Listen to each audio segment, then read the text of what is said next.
Boudée par les Français au moment de son lancement, puis remaniée et enrichie en octobre dernier, l'application gouvernementale Tous Anti-Covid pourrait s'imposer cet été comme outil facilitateur du quotidien. Le principal objectif de Tous Anti-Covid n'a pas varié depuis un an. Elle vise à aider les autorités sanitaires à retracer les cas de contamination. Les utilisateurs peuvent être notifiés cas contact s'ils ont activé le Bluetooth et l'application sur leur téléphone. Pour cela, il faut qu'ils soient restés à une distance relativement proche d'une personne qui s'est déjà déclarée positive sur l'application, et ce pendant au moins 15 minutes. Quand vous vous rendrez dans un de ces lieux, un QR code sera disponible à l'entrée que vous pourrez scanner avec votre téléphone et qui pourra vous informer ensuite si un cas de contamination a été avéré dans le lieu en question, le bar, le restaurant ou la salle de sport. 2 niveaux d'alerte ont été définis. Le premier, c'est le niveau d'alerte orange. Lorsque un visiteur a été testé positif et est resté dans la même tranche horaire que vous pendant au moins 2 heures dans l'un de ces établissements. Le deuxième niveau d'alerte, c'est l'alerte rouge, et elle correspond à une situation où au moins 3 personnes ont été testées positives sur la même tranche horaire que vous pendant au moins 2 heures dans le lieu où vous vous êtes rendu.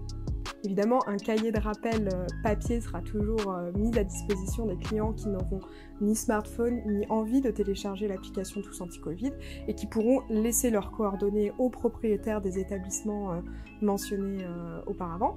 On laisse un numéro de téléphone, un nom, un prénom, et en cas de contamination avérée, on sera prévenu a posteriori par le gérant de l'établissement où on s'est rendu. L'autre grande nouveauté à partir de ce mercredi 9 juin, c'est la mise en place du pass sanitaire en France, qui permettra d'accéder à un certain nombre d'activités et de lieux en échange d'une preuve de non-contamination. En France, il sera obligatoire à partir de 11 ans et il concernera les événements rassemblant plus de 1000 personnes.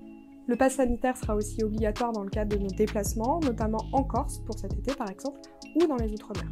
Concrètement, 3 preuves seront valables pour ce pass sanitaire. Il peut s'agir d'un certificat de vaccination complète, c'est-à-dire qu'on a reçu le nombre de doses nécessaires en fonction de son profil, ou le certificat d'un test prouvant qu'on a déjà eu le Covid il y a au moins 15 jours et dans les 6 derniers mois. Là encore, pas de panique, tous ces certificats sont aussi disponibles en version papier, qui pourront servir de preuve et elles seront valables en cas de contrôle, que ce soit un certificat de vaccin ou le certificat d'un test PCR négatif. Les données confiées dans le cadre des cahiers de rappel via l'application seront automatiquement effacées au bout de 14 jours. Elles auront en revanche accès à un certain nombre d'informations qui ont été recommandées par la Commission européenne à tous les États. Il s'agit du nom, du prénom, de la date de naissance, de la date du test effectué, du type de test effectué et du résultat du test, ou alors tout simplement de la date et du type de vaccin effectué par la personne qui présente son pass sanitaire. Enfin, ce pass sanitaire a vocation à être temporaire, puisque au moment du vote, les élus se sont accordés pour que le pass sanitaire ne soit effectif que jusqu'au 30 septembre prochain.